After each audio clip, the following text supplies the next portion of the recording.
Ngayon, ang pag-uusapan po natin, napapanahon, kasi Holy Week.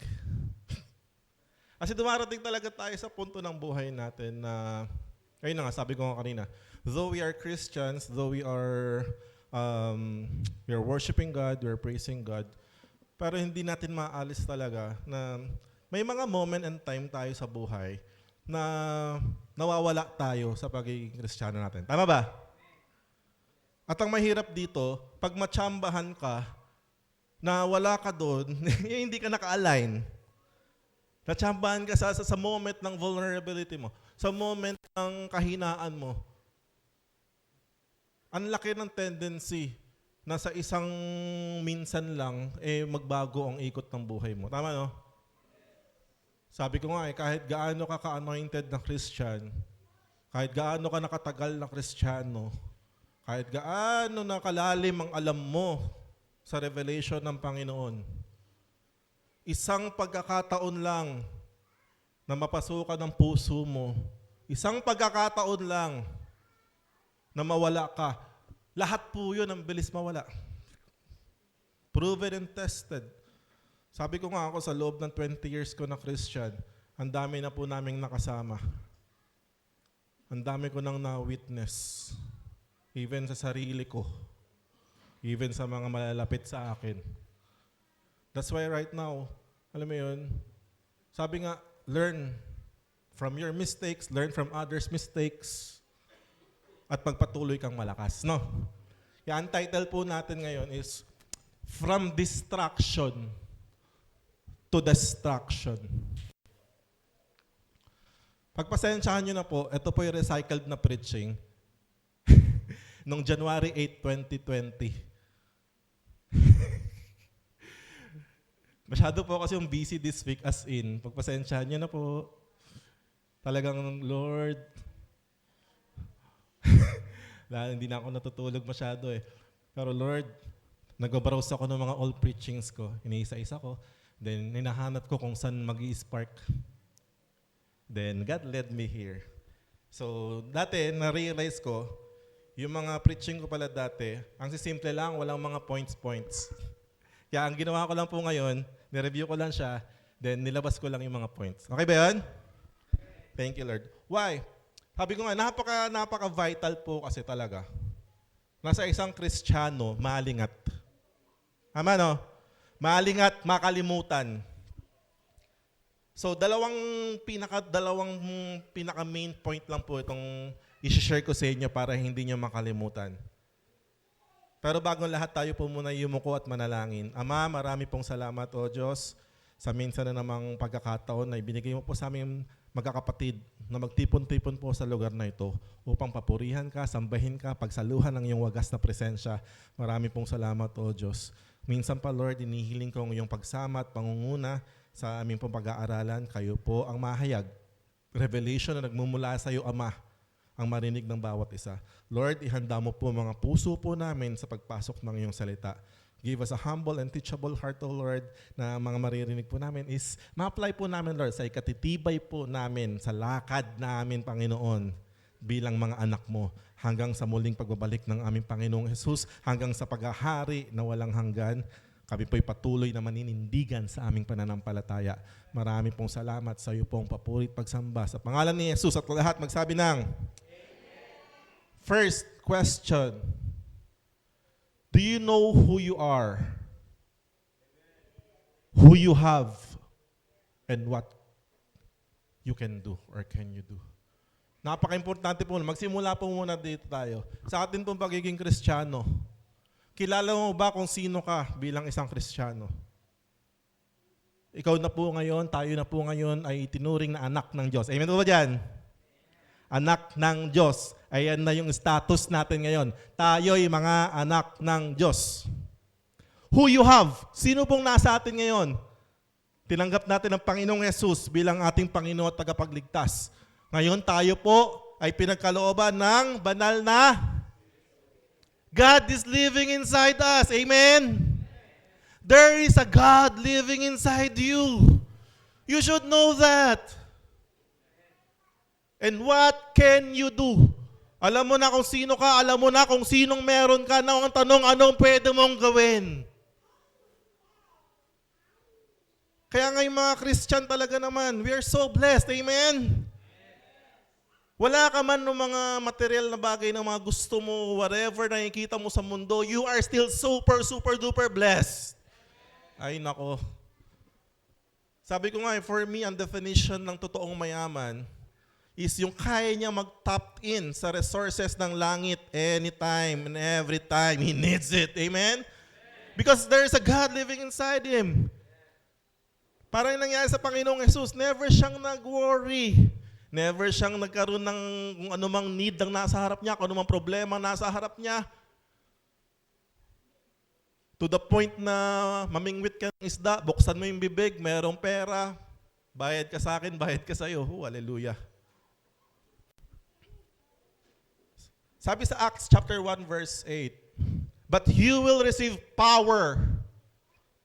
Sino po rito tumanggap na sa Panginoong Hesukristo? You will receive power. Sa lahat ng naniniwalang tinanggap mong Panginoong Jesus, you have power. Do you believe that? When the Holy Spirit comes upon you, meron na, nasa atin yung Holy Spirit, so you have power. Grabe. The same power that raised Christ from the dead lives in you. Alam mo, ito nung nilikha ng Panginoon Diyos ang buong langit at buong ang lupa, walang kahirap-hirap eh. Tama po ba, no? Pinagsasabi lang niya let there be light. Nagkaroon ng liwanag. So, sa loob ng 6 na araw, easy peasy. Walang kahirap-hirap. Pero alam niyo kung saan nag-exert ng pinakamalaking effort ang Diyos? Ito nung binuhay si Kristong muli. Nung binuhay ang Panginoong Jesus. Kaya sabi sa verse, the same power that raised Christ from the dead lives in you. Hallelujah. Ganun ka makapangyarihan.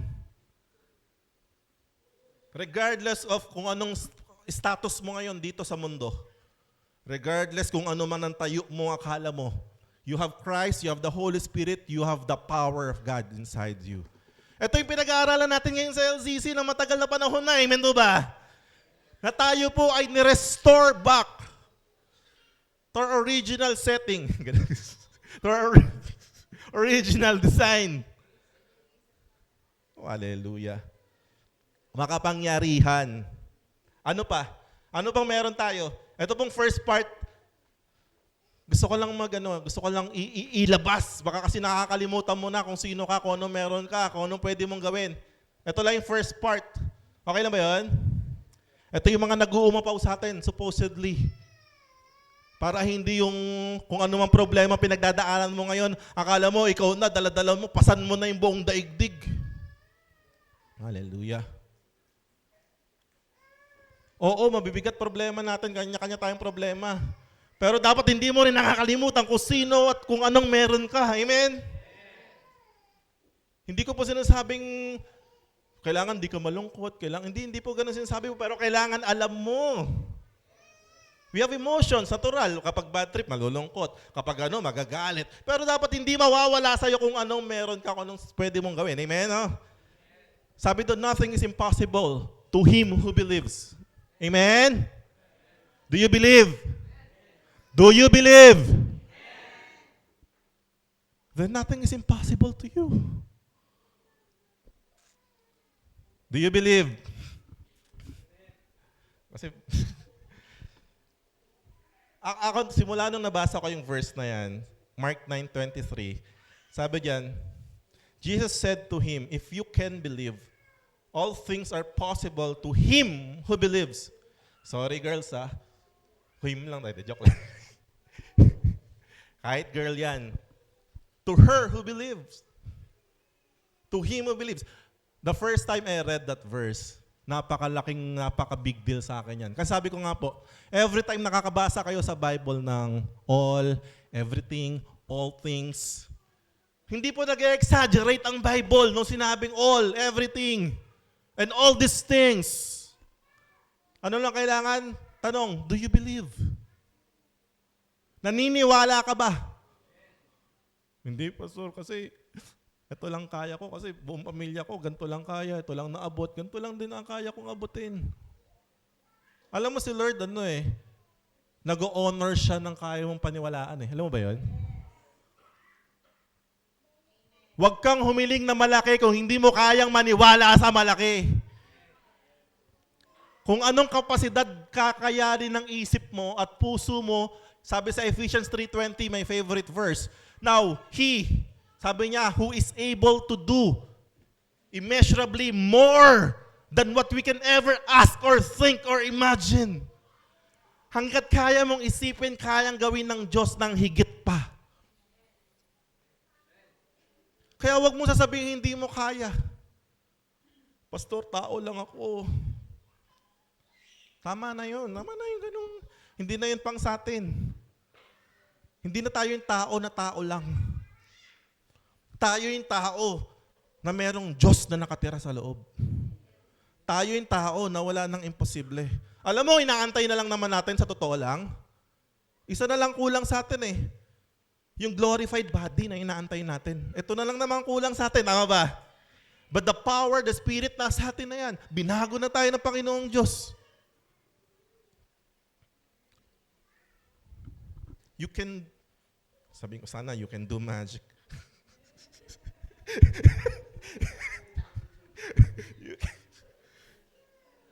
Kasi si Yesu Cristo, hindi pa siya nag-glorified body. Nagmimilagro na. Amen ba? Same pa lang ng katawan na meron tayo, nakagagawa na ng mga bagay na imposible. Hindi kasi Diyos siya, Pastor. Hindi nga ganun. Nung umapak siya dito sa lupa, nung unang-una, tao na katulad natin. Pinatunayan lang niya. Kaya nga sinabi siya po yung naging panganay. Firstborn. Kasi kung anong nangyari sa kanya, mangyayari sa atin. Thank you, Lord. Kaya nasabi ni Pablo, I can do all things through Christ who strengthens me. Do you believe? Favorite natin yung verse na yun. Di ka naman naniniwala. Hallelujah. I'm so blessed. Sabi ko po sa inyo, etong week na to, sobrang lumulutang na yung isip ko, pagod, pero masaya ko. Kasi ito na yung final stretch nung ginagawa namin pelikula eh. Hallelujah. Palakpakan nga po natin yung 7th day natin. We're reaching the final stretch. Ito na, yung huling salbong linggo. Bakbakan talaga po kami. Alam mo, nung first time po namin nag-meeting, doon sa Jazz Park Cafe, ang lalakas lang po ng loob namin. Sabi kasi, ang lalakas lang ng loob namin lahat. Nakakala mo talaga mga professional kung yung mga gustong gawin. Akala mo mga professional na artista. Akala mo mga professional na mga production, ganyan. Ako rin nalakas ng loob ko. Sabi ko, sige, gawin niyo lahat yan. Ako ang music scoring. Kasi marunong naman ako eh. Sa akin, sige, ako gagawa ng theme song. Lakasan lang ng loob, pero pagtapos nun, ngiyak-ngiyak talaga ako ah. Una, yung sa kanta po, 3 weeks. Simula nung nag-meeting kami. 3 weeks na. Chorus pa lang yung meron. Lord, lakas lang ng loob namin eh. Pero alam ko, God, hindi mo kami papahiya. Iniyak ko talaga kay Lord. I really love God. Sino rito yung mga nakakarinig? Gusto yung testimony ni Marico? Sabi kasi ni Lord, nasa taas. Sino sa inyo na nahiwagaan sa mga ganong salita? Dapat hindi na, no? Lakas sa tawa. Dapat ganun talaga, hello?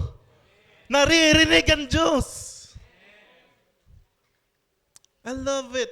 After 3 weeks, binibigay sa akin yung, hallelujah, alam mo binibigay sa akin ni Lord, verse. Sabi ko, mahirap gumawa ng kanta kung sa isip lang. Actually, pangatlong kanta ko na yan eh. Pero lahat yun, Pag gagawa akong worldly na kanta, hindi ko kaya eh. Kala ko magaling na ako eh. Nahirapan ako nung mga unang linggo kasi nga, yabang eh.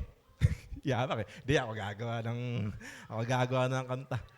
Hanggang talagang hinambol ako ni Lord, nang iiyak na ako, Lord, wala pa. Daling araw. Ito yung gusto ko, yung mga moment na di na ako pinapatulog ni Lord. Doon ako na-excite eh. Pumapasok na.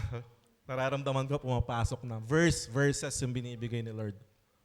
Puro verse. Kaya kung narinig niyo yung kanta ng Sunday, kakantayin ulit namin yung Sunday, puro verse po yun. Puro rema. Nabuo ko na yung lyrics. Melody na lang. Sunod-sunod na yun. After 1 week, yung melody na buo. Ang lakas na loob namin. After 1 week, na-record po namin. Dito na sa church natin, palakpakan mo natin yung LCC. Thank you, Lord. Lakasan lang talaga ng loob at tiwala sa Diyos, no? Deto na. Okay na. May kanta na. Ito na nga po. Nung pagdating na sa scoring, nagsimula last week sa trailer eh. Alam mo, ito yung masasabi ko po sa inyo mga kapatid ko.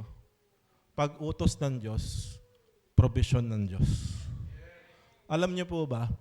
Naalala niyo yung last na testimony ko dito na bumili ako ng software para pag nag-keyboard ako, may software ganyan.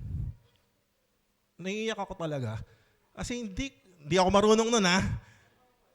Hindi ko ma-imagine na kung wala yung software na yun, napadali po ng gusto yung scoring ko dahil sa software na yun. Sabi ko, ngayon iniisip ko, paano pala kung wala yun? Ang lakas ng loob ko na umuusa ka lang ng scoring. I-record ko dito, papunta doon. Tapos wala. Ang galing talaga ni Lord. Na-amaze po ako talaga. Gusto ko lang yung testimony kasi talaga. Yung buong software ng Ableton na yun, binigay sa akin yung i-scorean, lalabas pa yung video doon. Nasasabayan ko siya. Talaga, ay thank you Lord. Sabi ko, grabe ka magsunod-sunod-sunod God. Yung provision ng Diyos. Akala ko yung Ableton na yun, kaya ako lang dinownload para mapaganda lang yung tugtog ko dito. Kasi gusto ko lang maganda yung tunog eh. Hindi ko ina-imagine na binigay pala ng Diyos yun para doon sa panghahanda sa scoring na to. Hallelujah talaga. Ngayon nyo sabihin, I can do all things through Christ who strengthens me. Not by might, nor by power, but by the Spirit of God. Hallelujah. Ang tanong lang, gaano ka kasurrender sa Diyos? Hanggang gaano kalalim yung kaya mong paniwalaan sa Diyos? Ang ano pa meron tayo? Sabi, no weapon formed against you shall prosper. Amen? Lamang po nating mga Christian yan. Lamang yan ng mga tao na talagang may tiwala sa Diyos. Ano yung pinag-usapan natin nung Wednesday? Tiwala sa Diyos. Yung preaching ni Pastor Nicky. Amen ba? Sabi sa Isaiah 54:17, no weapon formed against you shall prosper. And every tongue which rises against you in judgment, you shall condemn. This is the heritage of the servants of the Lord. Hallelujah. Meron po ba akong kasamang servant ng Diyos dito? Proud na servant ng Diyos. Pastor, akala ko ba anak tayo ng Diyos? Ngayon servant na lang. Anak na, servant pa. Ayaw na.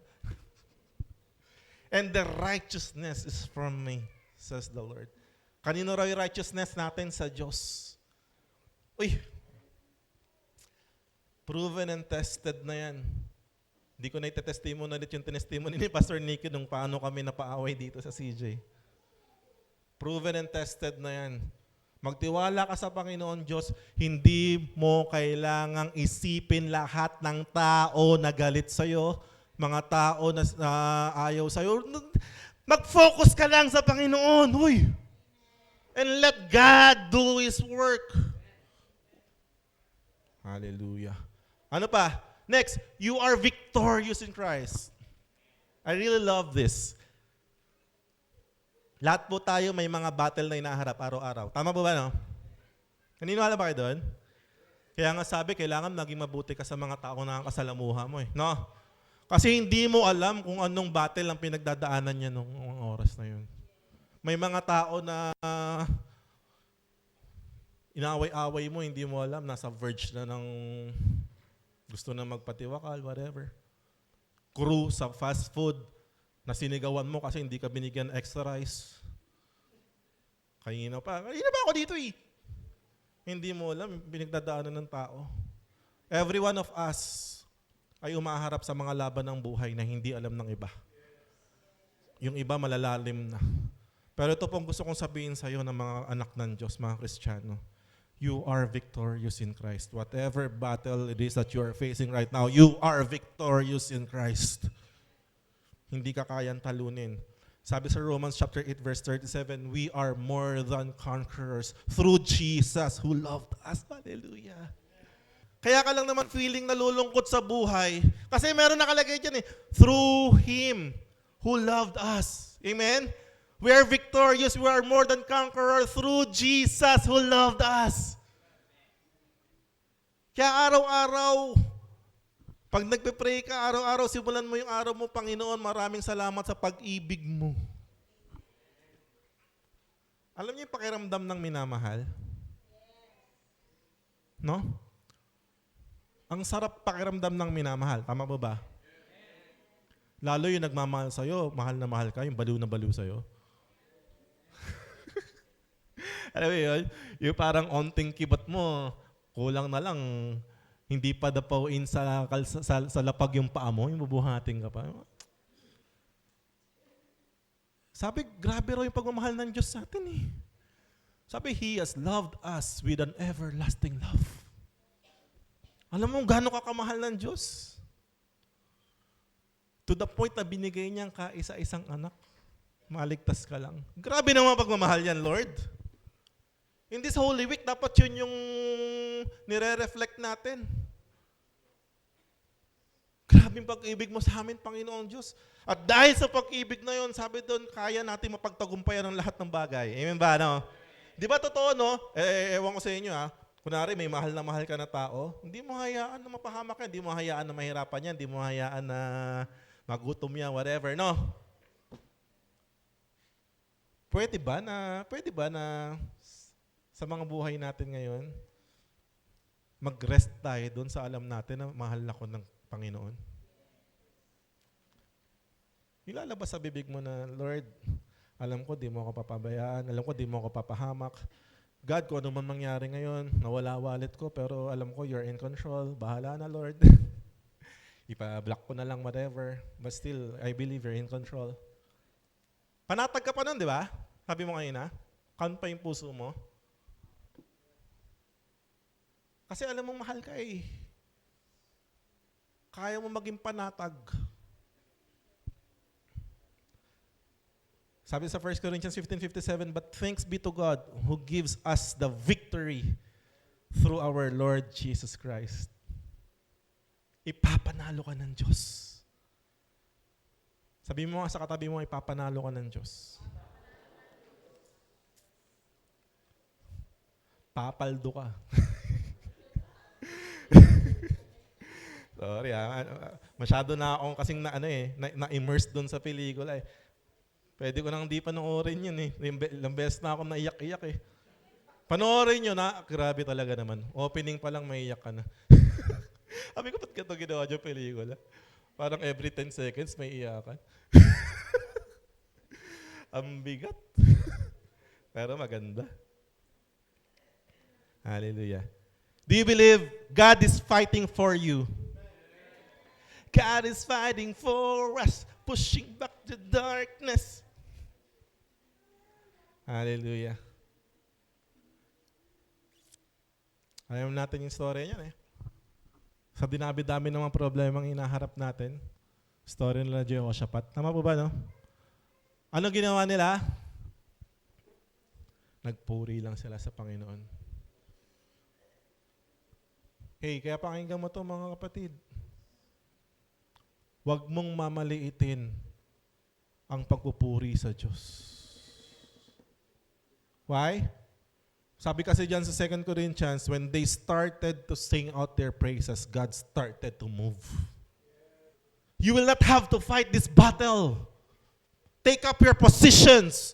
Stand firm. Kahit gaano kabigat yung inaharap mo, stand firm.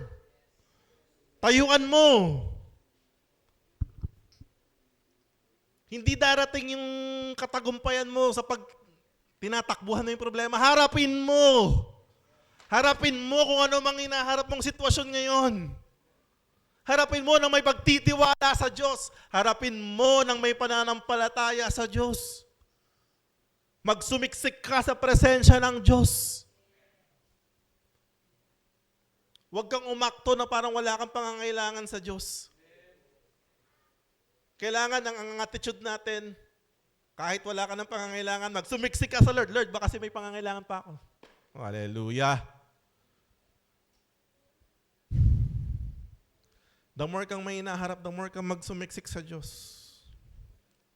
Eto na. Ayun na po yung first part. Maganda po ba yun? Yung mga kung anong meron tayo? Ano yung mga kayang gawin ng Diyos sa atin? Ano yung mga kayang mong gawin? Ito na nga ni. Ay, hindi pa pala tapos doon. May isa pa pala. Hindi ka kaya ng demonyo. Ito na. At, prelude to sa second part. Okay, you already know who you are, what you can do, and who you have. And yes, I can tell you, hindi ka kaya ng demonyo. Okay ba yun?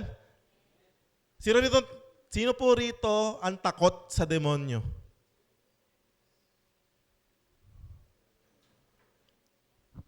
Tapusin po natin ngayon ha, pwede po ba yun? Habang nagre-reflect tayo.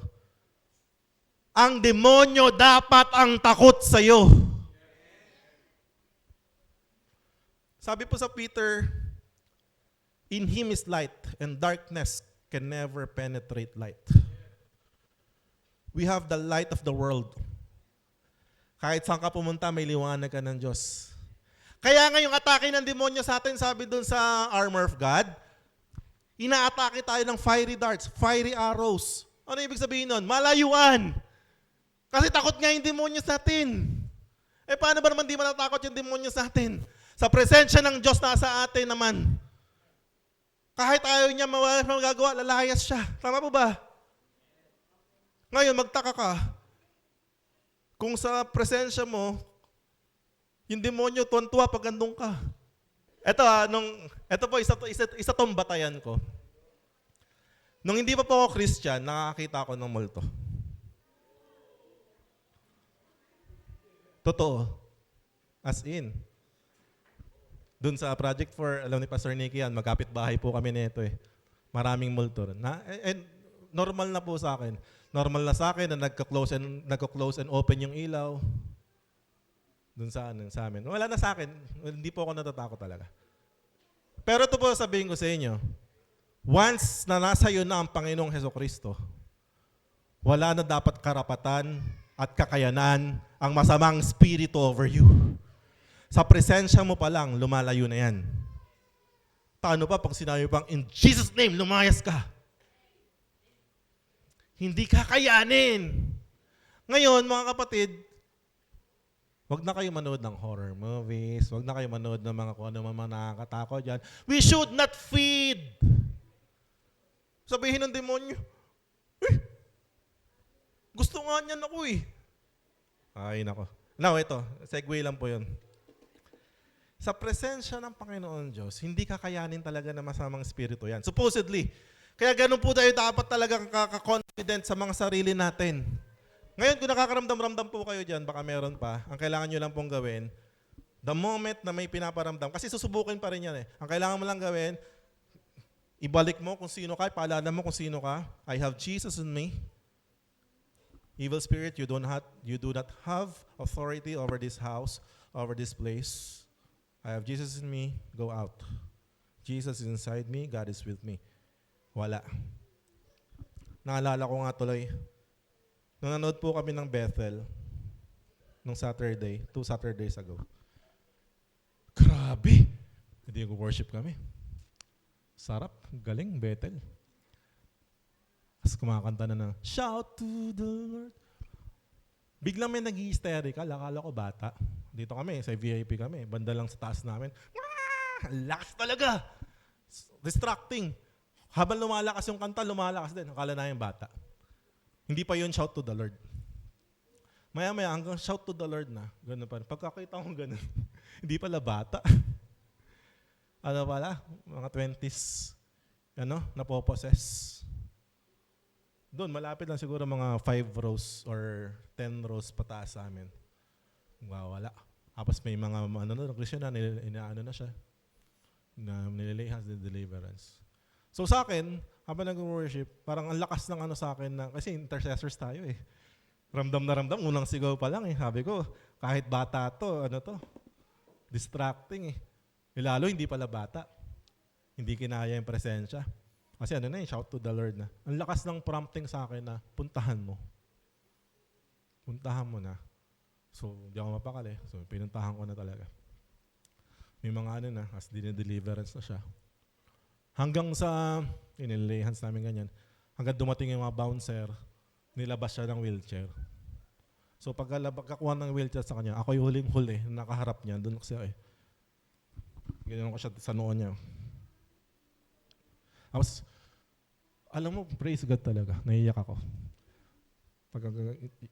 Parang yung mata niya na nandilisik, biglang umamo na, super amo na, grabe talaga doon. Tawa ako na ewan na grabe ka, Lord. Doon mo masasabi talaga na sa praise and worship pa lang panalo na tayo. Hindi ka kayanin! Hallelujah! Di ba pinag-aralan na natin dati yan? Nung nakaraang pinreach ko ng Sunday yan eh. Hindi ka kaya ng demonyo. At sinasabi ko naman sa inyo na ikaw ay Pedro. Ito po sabi sa Matthew yan. Sabi ni Jesus, at sinasabi ko naman sa iyo na ikaw ay Pedro at sa ibabaw ng batong ito ay tatayo kong aking iglesia. Ang mga pintuan ng Hades ay hindi magtatagumpay laban sa kanya. Ano pong ibig sabihin dito?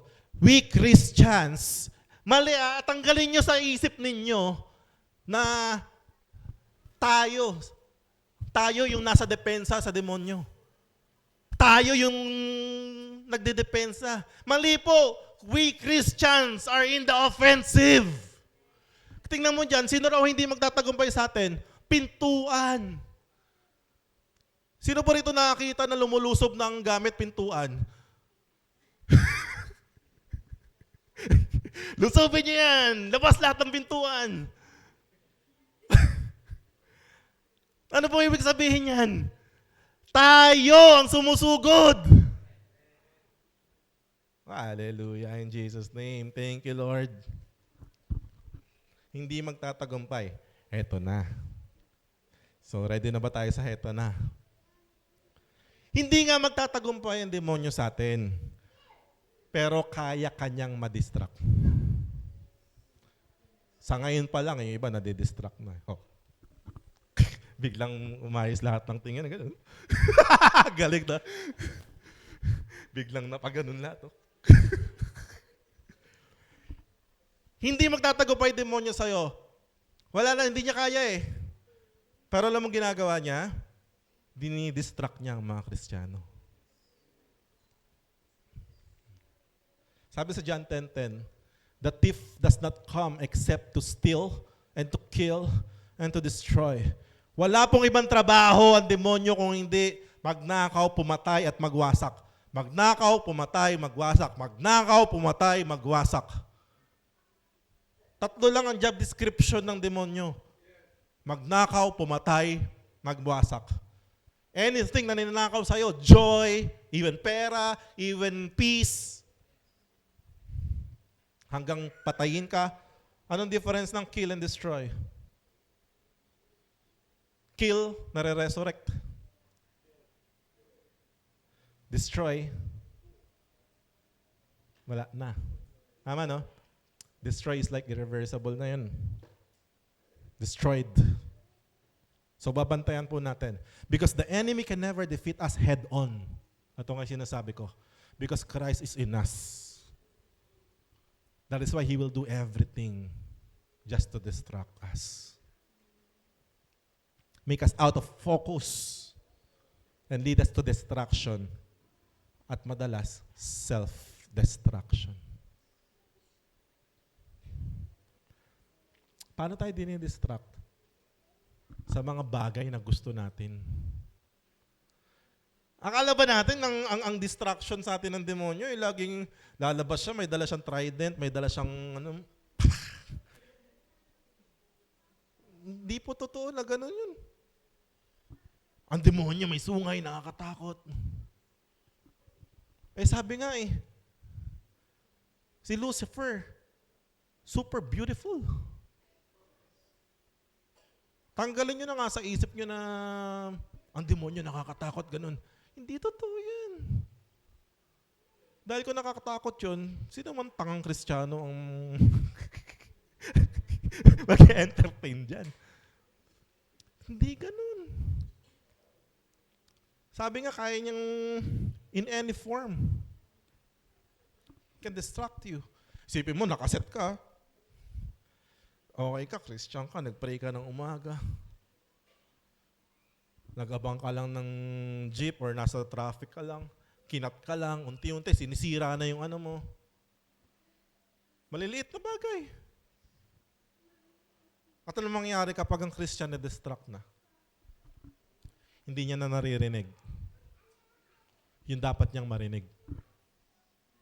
Sabi ni Lord, nasa ganito, sabi niya ganyan. In your situation, merong voice si God Ayun sabi sa kanta kanina sa For Who You Are, kaya pala laging For You, Who You Are yun A still small voice. There is a still small voice of God. Bakit still small voice? Kasi God is not distant. God is inside you. Yung boses niya, still small voice. Masyado lang maingay yung puso mo, kaya di mo naririnig. Kaya kailangan mong kumalma, kailangan mong mag-pray, para marinig mo muli yung boses, yung tinig ng Panginoon. Ang hirap kasi sa atin minsan, masyadong maingay puso, masyadong maingay ang isip. Ang dami ng iniisip, dami ng pinapakinggan, ang dami ng hindi na naririnig, ang dapat marinig. Hindi na rin nakikita yung dapat makita. Kaya, bakit? Kasi nakikita na lang yung gusto niyang makita. Yung mata niya naka-reserve na lang sa gusto niya.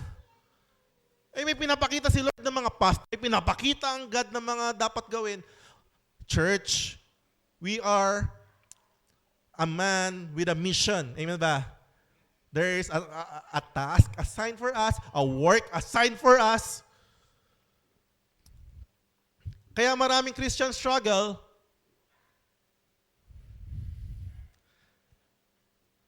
Kasi hindi nga nakafocus dun sa gustong paggawa ng Diyos. Kaya magulo yung puso, magulo yung isip.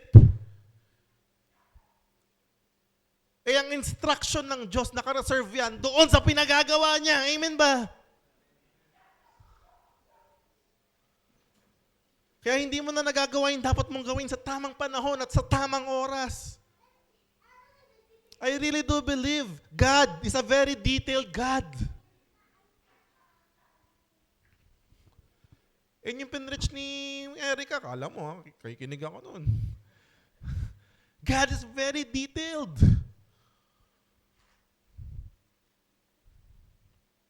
Gawin niyo yung pinagagawa, sabi ni Maria. Punuin niyo ng tubig yung mga... Oh, hallelujah. Very detailed, amen ba? Hindi sinabi ni Jesus, punta kayo Alphamart. Bili kay Emperador. Isang box. Kasi naubusan ng alak May instruction. Punuin nyo yung mga jars. May instruction ng Diyos. Naniniwala ba kayo dyan? Baka naman pray tayo ng pray ng mga gusto natin gawin pero ayaw naman natin makinig ng mga instruction, ng mga details ng God. Pag nag-pray kasi mga kapatid, hindi salta ka na salta na salta na salta na salta. In Jesus' name, amen. Antayin mo. Sino rito nasubukan makipag-usap na salta yung kasabi mo, tapos magsasalta ka palang binaba na? Buhay ang Diyos. Nangungusap ang Diyos. Amen? Minsan nga, mas maganda manahimik Kaya nga may tinatawag tayong quiet time Sa mga oras ng pananahimik na to, dito malakas si Lord Ako nga, daling araw, sinasabi ko sa inyo mahilig favorite ni Lord yun Daling araw, gigisingin ka. Lord, why? Totoo. Ayun yung mga moment ko eh. Minsan lalo na sa shower kasi 'di ba? 10 minutes ka muna nakatingin bago buksan. Ewan ko, lagi ako nang-i-stuck dun eh. Siguro meron talagang something. Diyan. As nangungusap si Lord. Dami. Kaya minsan sobrang importante, lalabas pa ako para isulat. Nangungusap ang Diyos. Minsan marami tayong nami-miss na mga bagay kapag na-distract tayo. Amen. Kaya sabi sa 1 Peter 5:8, stay alert. Church, stay alert. Stay alert. Watch out for your great enemy, the devil. He prowls around like a roaring lion, looking for someone to devour. Eto na po yung sinasabi ko. Kapag na-distract ka, naalinlang ka, akala mo okay lang. Hindi okay lang yan. Hindi okay yun. Maraming Kristiyano ang nawala dahil hinayaan. I know that. Maliit na butas, lumalaki. Kaya huwag niyong hahayaan, mga kapatid. Anything na pumapasok sa puso ninyo. Kaya nga sabi, guard your heart. For out of it flows the overflow of life. The all things of life. Sabi sa Proverbs.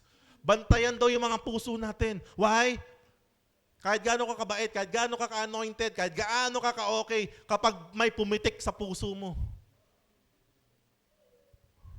Kung anong nasa puso mo, sundin mo. Babantayan.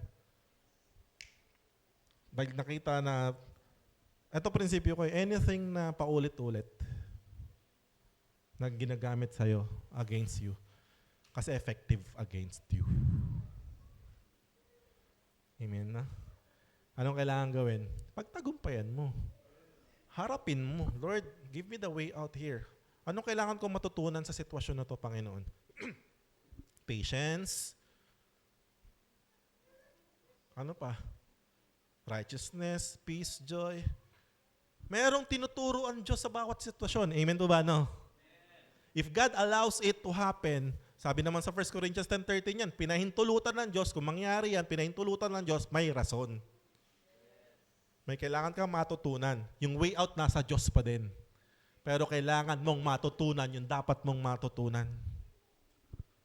Huwag mong hayaan na lapain ka ng demonyo. Anong strategy niya? Satan will always offer you the world. That's the strategy. Paano ko nasabing strategy yan? Ginawa niya yan kay Eva at Adan eh. Tama ba, no? Specifically kay Eva. In-offer niya eh. Pag kinain mo to, magiging parang Diyos ka.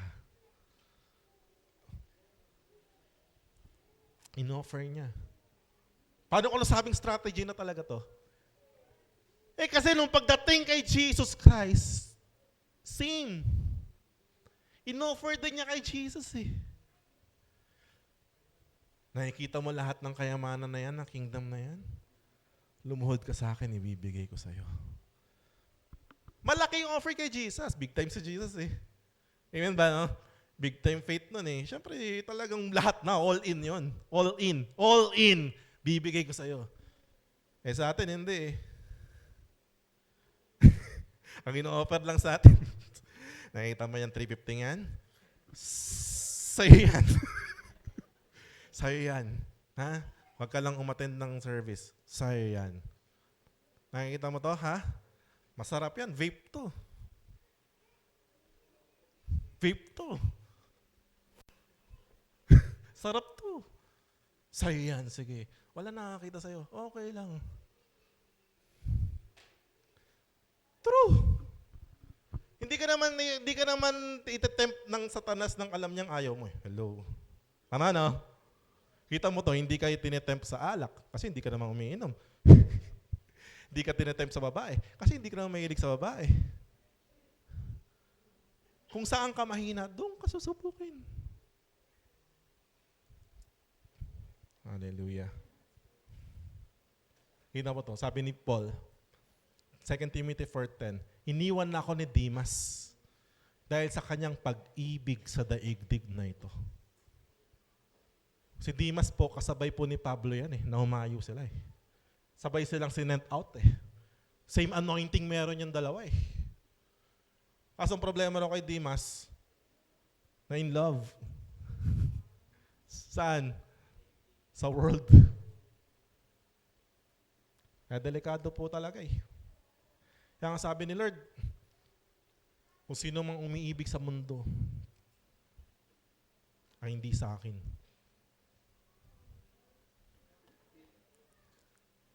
Pumunta siya sa Thessalonica kasi kaya naman ay nagpunta sa Galatia at sa Tito sa Dalmatia.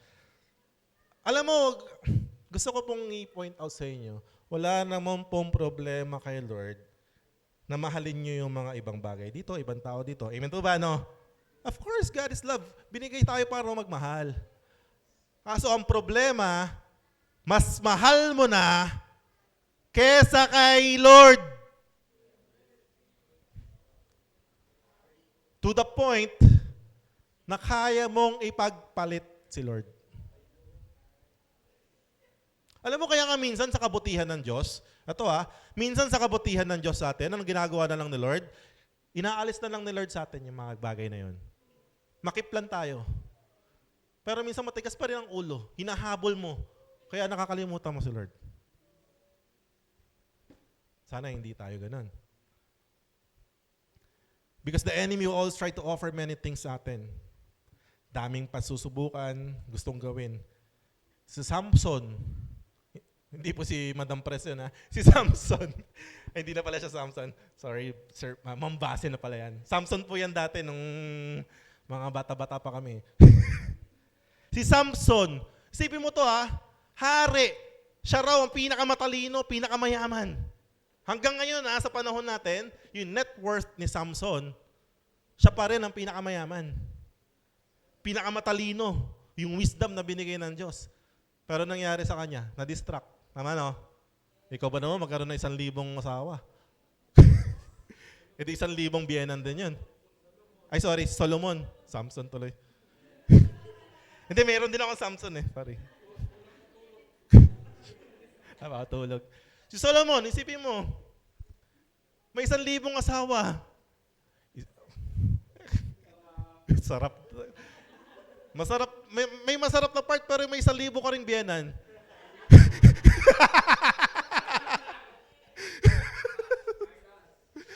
Hirap.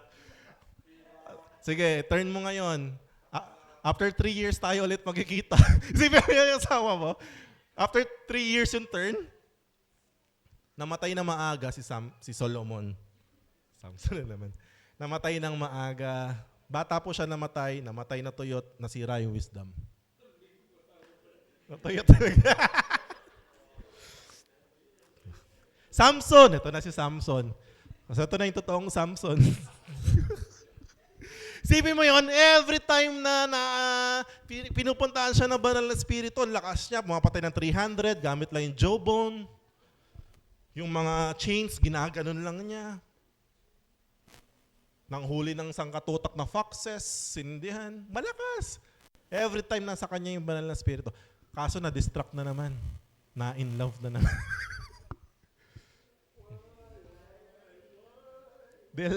Sino pa? Gehazi. Sino po rito may kilala kay Gehazi? Si Gehazi po ay servant ni Elisha. Isipin mo may nagpunta kay Elisha, nagpagaling, nagpagamot, nagpa-pray, mayroong ketong. Sabi ni Elisha, sige lumublob ka ng 7 beses sa Jordan. Gumaling. Pagbalik, syempre, magbibigay. Ang dami niyang dala ginto, whatever. Gusto kong love gift ba? Ayaw tanggapin ni Elisha. Pag tinanggap ko yan, hindi parang sabihin mo na binayaran mo lang. Parang ganyan Pagkalayo nila, si Gehazi, si servant, nang hinayang siguro ba? Ito kasing head pastor ko, masyadong mabait. Hinabol lang pa secret. Hinabol si Naaman. Sabi, bro. Sabi ni Pas, meron siyang bisitang 2 pastor. Baka pwede mo raw bigyan ng 2 talents of silver and 2 sets of clothing. Sige walang problema, bro. Binigyan. Bago makauwi, tinago na sa bahay niya. Etong gusto kong part. Pagharap niya kay Elisha, sabi ni Elisha kay Gehazi, Gehazi, hindi mo ba alam na ang espiritu ko ay kasama mo? Wala pang CCTV nung panahon na yon, may CCTV na siya. Alam mo nangyari? Yung ketong ni Naaman napunta sa kanya at sa kanyang buong lahi. Because of love of... Ipagpapalit mo yung mas wagas na kayang gawin ng Diyos sa maliit na bagay na akala mong masaya makapagpaligaya sa'yo. Ito yung pinag-aralan namin kagabi. Scrutinize. Pag-isipan mong mabuti. Yung pinagpapalit mo yung mga bagay-bagay. Okay ka na kay Lord, mapapangiwi na naman. Tuloy-tuloy na yung lakad. Tuloy-tuloy na yung righteousness, peace, joy, integrity. Hallelujah. And last, one thing is needed. Hallelujah. Palakpakan si Lord. Isa lang kasi talaga yung kailangan eh. Isa lang talaga yung kailangan. Ang dami mong gustong gawin. Ito raw yung pinili ni Maria. Sabi sa Luke 10, one thing is needed. Sabi ni Jesus, one thing is needed and Mary has chosen that good part which will not be taken away from her. Hallelujah. Isa lang. Oo, marami kang gusto, marami kang pangarap. Ano raw yung kailangan gawin? Masabik ka sa salita ng Diyos. Masabik ka sa sinasabi ng Diyos sa'yo.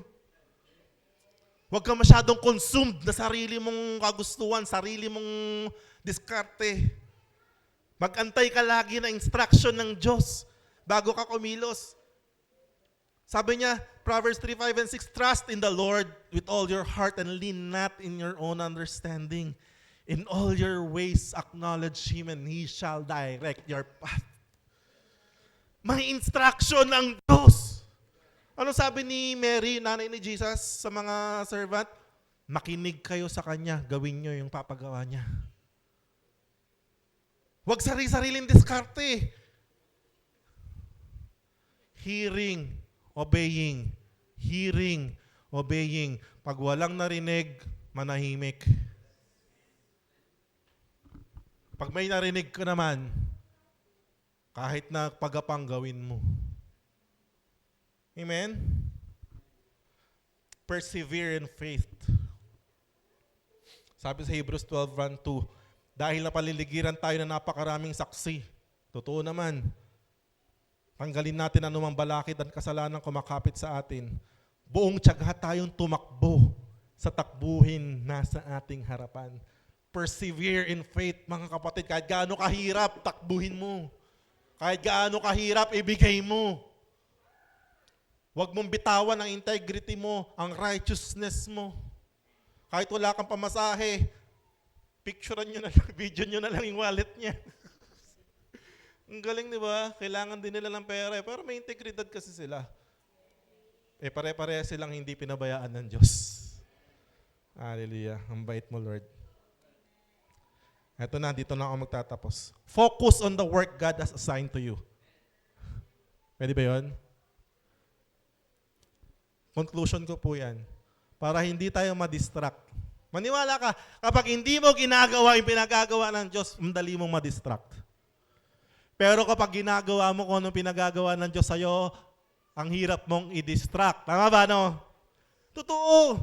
Kapag alam mo na itong task na to pinagagawa sa akin ni Lord, ay nako, by hook or by crook. Samahan niyo ako o hindi, gagawin ko to kasi pinagagawa ng Diyos. Maniwala kayo o hindi, gagawin ko to kasi pinagagawa ng Diyos. 2 Timothy 2:3-6, makibahagi ka sa hirap tulad ng isang mabuting kawal ni Kristo Jesus. Ang isang kawal ay hindi nagiging abala sa mga bagay na walang kaugnayan sa pagiging kawal. Huwag mong pakialaman ang hindi mo trabaho. Pwede ba yun? Kaya ka masyadong na-frustrate eh. Lahat na lang ng kahit hindi mong work, workin mo eh. Kaya nga nung nag-shooting yung mga yan, hindi ako nagpakita kahit isang beses eh. Eh kasi talaga naman, ay nako, iniiyak ko talaga kay Lord yung sa akin eh. Etong 2 weeks na to yung sa akin eh. Talaga naman. Ang ganda. Sa halip, sinisikap niyang mabigyan ng kasiyahan ng kanyang pinuno. Church, sikapin mong ma-please si Lord. Oh, hallelujah. Hindi rin maaaring gantipalaan ng isang manlalaro kung hindi siya naglalaro ayon sa mga alituntunin. May mga rules na kailangan mong gawin. Hindi ka pwedeng gumawa ng sarili mong alituntunin. Kaya kailangan mong makinig sa Panginoon. Ang magsasakang nagtatrabahong mabuti, ang siyang dapat unang makinabang sa bunga ng kanyang pinaghirapan. Amen, no? Hallelujah. May natutunan po tayo. So this Holy Week, iwas po tayo na kung ano nung manahimik, mag-pray, para tuloy-tuloy po sa paglakad sa Panginoon. To God be the glory po. God bless you all po.